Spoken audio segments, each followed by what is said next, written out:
Yeah, I don't know where this shit's gonna end up, you know? But we're getting there fast. New world order my ass. And the cops! Don't get me started on the cops, man. Oh wait, any cops in tonight? Okay, good. Now I can say what I really think. Don't get me wrong. I'm all for the cops. They do a tough job, man. They deal with the darkest side of humanity on a daily basis. That really can't be good for your soul, you know? Must be a daily struggle for them trying to keep a candle lit in their ever-darkening psyches, you know? I mean, who can really blame them for flipping out now and then?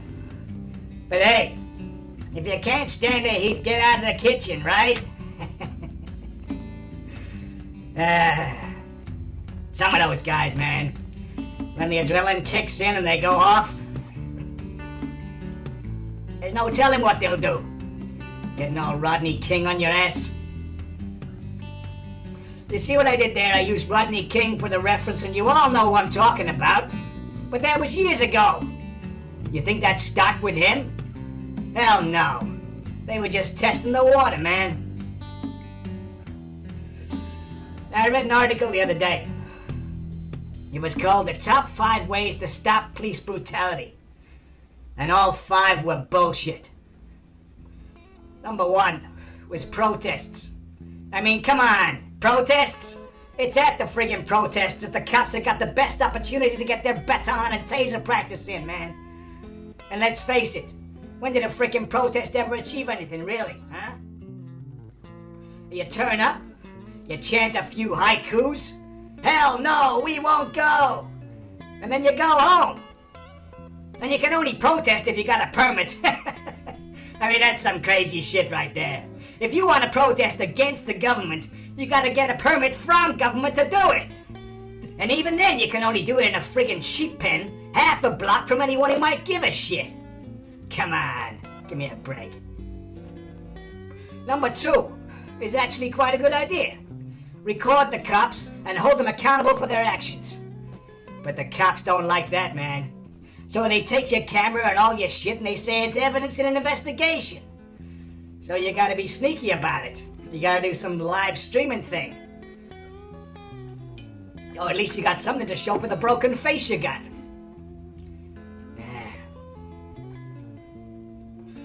Make YouTube stars out of all of them, that's what I say. They're obviously begging for attention they never got as kids. Number 3, right, get this. Vote out politicians who condone police brutality. Who the hell are these politicians?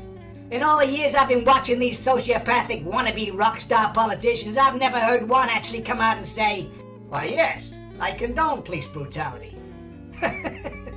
They aren't gonna tell you that, man. They're gonna say, "Oh, police brutality is very naughty." But then they're gonna increase the frickin' taser and pepper spray budget for the next quarter, right? You guys not awake to that bullshit yet, huh? Still voting? Oh, but we got Ron Paul and Nigel Farage. They're saying all the right things. Yeah, I love those guys, man, but look at what's actually happening, dude. Look, you can't put a good apple in a barrel of bad apples and expect the bad ones to turn good. That goes against every law of nature, man. If the good apple doesn't get rotten, it's probably genetically modified. I don't know where I'm going with that analogy. Fell apart as soon as Monsanto got involved, but you get the picture, right? Shut up. I'm not saying Ron Paul and Farage are cyborgs, you dumbass. Where was I? Oh yeah, number 4. Engage in dialogue with the cops. Man, when the shit hits the fan, they're all wrapped up like stormtroopers and trying to corral thousands of y'all into 5 square meters. Do you really think they're gonna be open to a conversation about your right to free speech? It's their job to get you to shut the fuck up and go home, man. You put a daisy in the barrel of his riot shotgun and you said, what? What were you thinking, man? And now you're eating beef through a straw. How's that working out for you? Dude, you got scaffolding on your face. Ah, get real, man. These guys don't have time to listen to your reason, logic, and common sense. They're too busy trying to get home to watch themselves on Traffic Cops Kick Ass or some other bullshit. And the fastest way to do that is to mash you into a heap. Stat. Number 5. Take legal action. That's a doozy, man. So the cops have used you as a tackle dummy, right? You can just about see out of one eye and you're having that ruptured kidney removed, but you want justice. So you get a lawyer to file charges on your behalf. Because you remember, the last time you tried to file charges on your own, the cops pulled together and got them all dismissed, right? After all, they were just doing their job, right? And you putting your arms up to deflect the relentless bat-on blows is technically resisting arrest, right? So the lawyer actually gets the case into court, and the offending cop or cops get a slap on the wrist, 2 weeks paid leave, or maybe even a pay rise when they get back to the frickin' Death Star. Man, as the legend George Carlin said, it's a big club, and you ain't in it. And you ain't in it. What gets me though, man, is that folks just stand there frozen and they watch these rogue cops beating on some poor bastard. No one wants to be the first one in there to defend the poor guy, getting the snot kicked out of him. Because they might get tased or some shit. But dude, cops have only got one shot in that taser, man. Once that cartridge is spent, he's got to take another cartridge out, stick it back in the gun, and aim before he can take another one of you guys down, man. And the other cops are too busy punching the poor guy in the head to notice the rest of you guys coming up behind. So 5 or 6 of you get a hold of the ass clown, you stop him. You take one for the team, man. Come on. It's all got a bit quiet in there now, huh? That guy's nuts. He's talking about beating on cops. Hey, no I'm not, asshole. I'm not advocating violence. I'm not saying take an eye for an eye or any of that shit. Now, come on.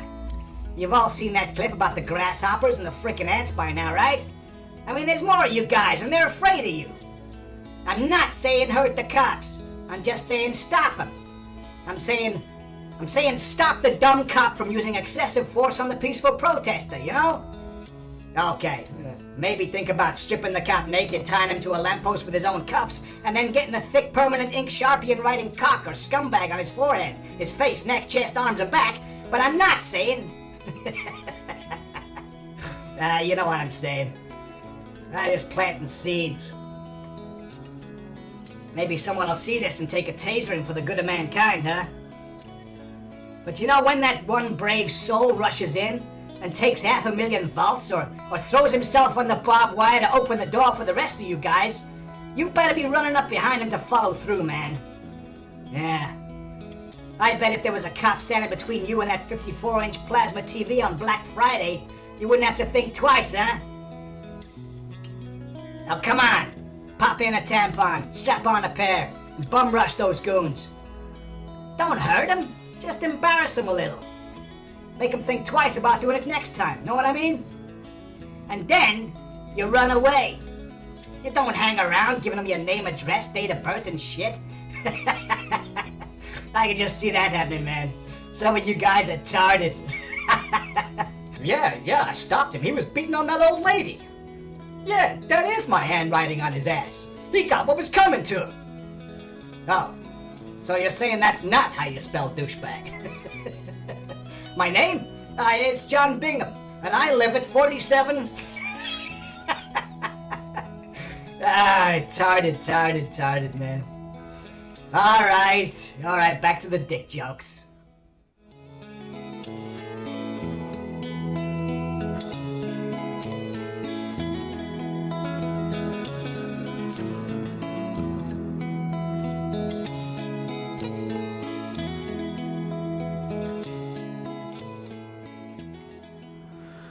Ah.